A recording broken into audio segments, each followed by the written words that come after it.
안녕하세요, 모아쌤입니다. 오늘은 대집단 활동 시 유용한 팁에 대해서 이야기 한번 나누어 보도록 해요. 제가 유아교사를 하면서 어려웠던 시간을 뽑으라면 당연히 대집단 활동을 뽑을 수가 있죠.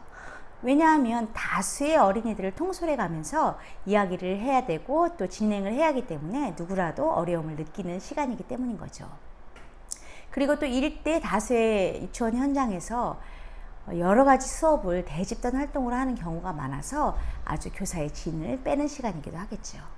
오늘 여러분과 나눌 팁은 4가지 정도로 이야기를 해볼 건데요. 맨 마지막에 여러분들이 바로 쓸 수 있는 팁이 있으니까 끝까지 시청해 주시기 바랍니다.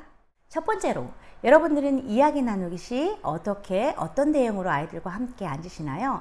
저 같은 경우는 교구장 하나를 싹 치우면 넓은 공간이 있기 때문에 그 아이들과 원형의 형태로 앉아서 이야기를 나누어요. 그러니까 저도 의자를 사용하지 않고 바닥에 앉아서 함께 이야기를 나눕니다. 일단 아이들이 잘 보여야지 집중을 잘 할 수 있거든요. 만약에 그렇게 큰 공간이 없으시다면 디귿자 형태로 바닥에 앉으시고, 우리 반 아이들이 많아서 다 앉지 못한 경우에는 반은 디귿자 형태로 바닥에 앉고 그 다음 반은 의자로 그 뒤에 앉는 방법도 있어요. 그리고 아이들과 대집단 활동할 때 규칙들을 이야기를 나누셔야겠죠. 귀는 쫑긋, 입은 조용, 손은 무릎에, 그리고 말하고 싶으면 손을 들고 기다리기. 이 정도 규칙이면 되겠죠. 두 번째로, 교수 자료 준비는 최대 철저히 해주시는 게 좋겠어요.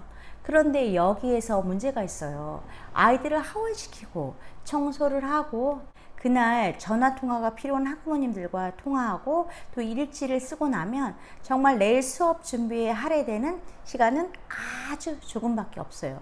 그런 상황에서 어떻게 수업 준비를 철저히 할 수 있을까요?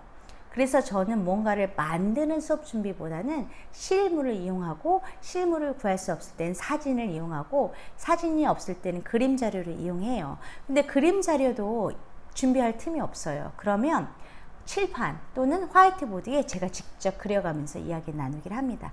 그림 솜씨는 아이들은 상관이 없잖아요. 그러니까 그림을, 뭔가 볼거리를 주면서 이야기를 나누기를 하면, 아니면 대집단 활동을 하면 아이들이 훨씬 더 집중을 잘하는 것을 보실 수 있어요.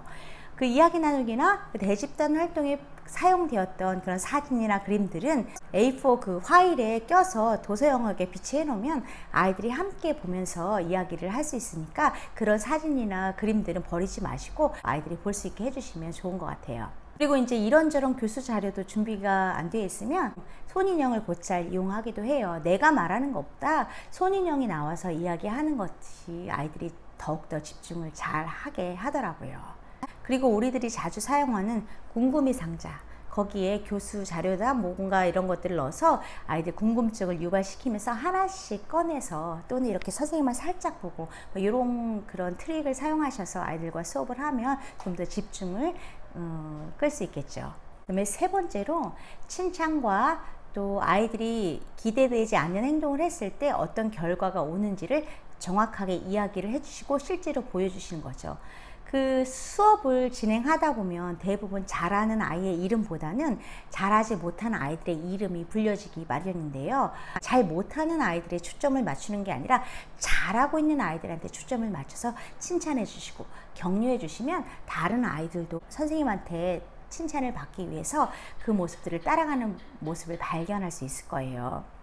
그런데 아무리 그렇게 해도 안 따라오는 친구는 있기 마련이에요. 그럴 때 이제 아이가 막 옆 아이들이랑 장난을 하고 그러면 자리를 옮겨주시기도 하고, 또 뭐 그 방법도 안 통하면 아이한테 물어봅니다. 누구누구야, 이 활동에 참여하고 싶니? 그럼 아이가 뭐 참여한다고 얘기하기도 하고, 아니요, 싫어요, 뭐 이렇게 얘기도 해요. 참여하고 싶다고 하면, 그래, 그러면 너가 이렇게 장난치고 떠드는 건 수업을 방해하는 거야. 그러니까 참여하고 싶으면 잘 따라오고, 그 다음에 만약에 너가 계속 방해를 하면 너는 저쪽에 가서 너 혼자 활동을 할 수가 있어, 이렇게 이야기를 하고, 다시 그 행동을 반복을 하면 벌 받는 느낌이 들지 않게 그 아이를 그 활동할 수 있도록 보내주는 거죠. 근데 이때 활동을 뭐 홈코너 활동이라든지 아니면 블럭코너 활동이라든지 그런 활동으로 보내시면 안 돼요. 더 재밌어서 많은 아이들이 거기로 가려고 하거든요. 그러니까 뭐 앉아서 조용히 책을 읽는다던가 아니면 교구 활동을 조용히 한다던가 이렇게 별로 재미없는 영역을 정해 주셔서 거기에 있게 하시는데요. 그럼 대부분의 아이들이 거기 있다가 선생님과 친구들이 뭐 하는지 또 소리도 나고 하니까 이렇게 돌아보게 돼요. 그럴 때 이제 얘기를 하는 거죠. 다시 한번 활동에 참여해 보겠니? 그러면 애들이 10중 8구 네 하고 대답을 해요. 그러면 그래, 그러면 방해하지 말고 조용히 앉아 있을 수 있겠어? 그러면 애들이 대부분 네 라고 얘기해요. 그럼 그 아이들을 다시 초대를 해서 활동에 같이 할 수 있도록, 그러니까 들락날락 하면서 그 활동을 할 수 있도록 이야기를 해 주시는 거죠. 그리고 절대 벌을 받는 느낌이 들지 않도록 그 보고 있는 아이나 그 아이나 신경 쓰셔야 돼요. 그래서 제가 누누이 강조하는 거, 연습하고 있다는 그 어투를 사용하시면 되겠습니다. 이제 네 번째로 재미있게 수업을 해야 돼요. 그래서 제가 이제 수업을 하면서 아이들이 그래도 재미있어 했던 그런 방법들을 소개를 시켜 드릴게요. 첫 번째로 아이들의 유머 코드를 이용하시는 거예요. 그 아이들의 웃음 포인트가 있잖아요. 그 연령에 따라서 그 유아기의 아이들이 웃는 포인트가 있어요. 그 포인트를 아마 아이들과 생활하신 분이라면 아실 텐데 그것들을 사용하시는 거죠. 반복되는 어휘를 사용하신다던가 아니면 우스꽝스러운 그런 어투나 그런 말투를 사용하신다던가 아니면 아이들이 특히나 재밌어하는 단어를 이용하셔서 수업을 진행하셔도 되는데 너무 막 재밌게 하시다 보면 그 수업이 더욱더 소란스러워질 수 있으니까 적절하게 사용하는 거 잊지 마세요. 그리고 이제 저는 마술을 부려요. 그래서 그 이야기에 잘 어울리는 대상으로 변신을 하는 거죠. 뭐 도구 같은 거 필요 없어도 돼요. 아이들이 워낙 상상놀이를 좋아하기 때문에 그냥 아무것도 안 하고 그냥 수리수리 마수리 강아지로 변신하면 제가 강아지 역할을 하는 거죠. 또는 수리수리 마수리 뭐 애기로 변신 뭐 이런 식으로 적당한 대상으로 변신을 해서 제가 이제 그 역할을 하면서 수업을 진행하는 거죠. 아이들이 너무 재밌어 해요. 그럼 너무 소란스러워지면 다시 교사로 변신을 했다가 이렇게 하니까 할 수가 없어. 이렇게 재밌게 계속 하고 싶니? 그럼 아이들이 네 해요. 그래, 그러면 조용히 해줘. 선생님이 다시 강아지로 변신할게. 그러면서 이제 강아지로 다시 변신해서 수업을 하는 거죠. 그리고 또 다른 방법으로는요. 인형을 하나 가져오셔서 직접적인 수업에 참여를 안 하지만 이렇게 이야기하는 거죠.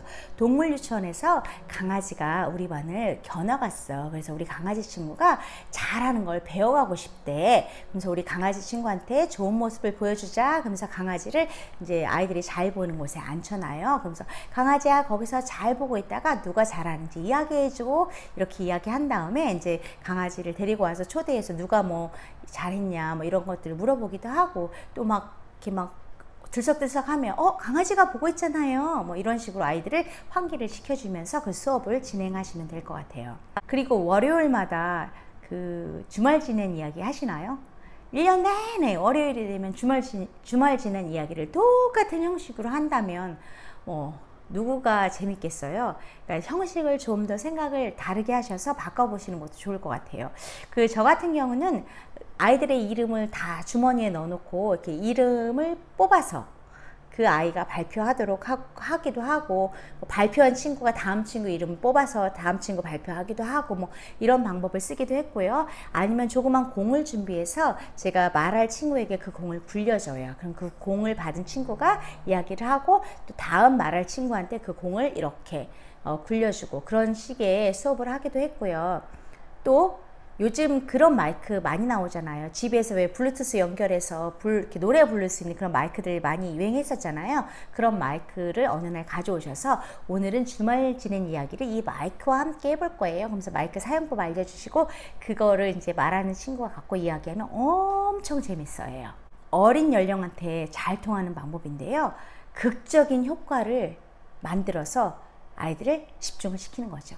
이거는 무슨 이야기인가 하면요. 아이들이 막 시끌시끌하고 이제 주의가 산만해져서 그러면 갑자기 조용히 해봐.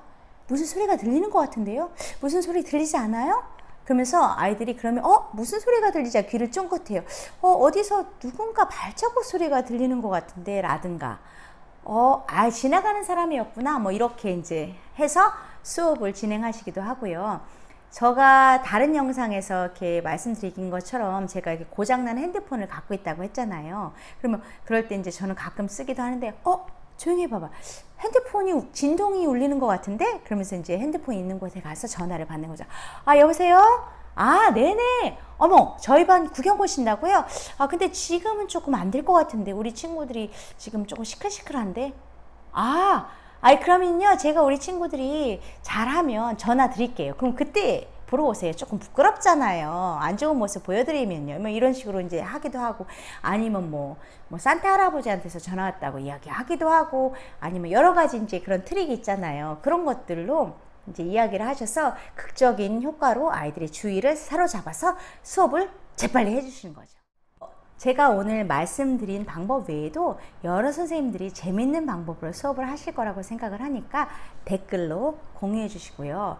혹시 요청 영상이 있으시면 뭐 이것을 알고 싶다, 저것을 알고 싶다 이런 게 있으시면 댓글로 남겨주시면 제가 최대한 업로드를 해 드리도록 하겠습니다. 저는 다음 영상에서 만나 뵐게요. 감사합니다.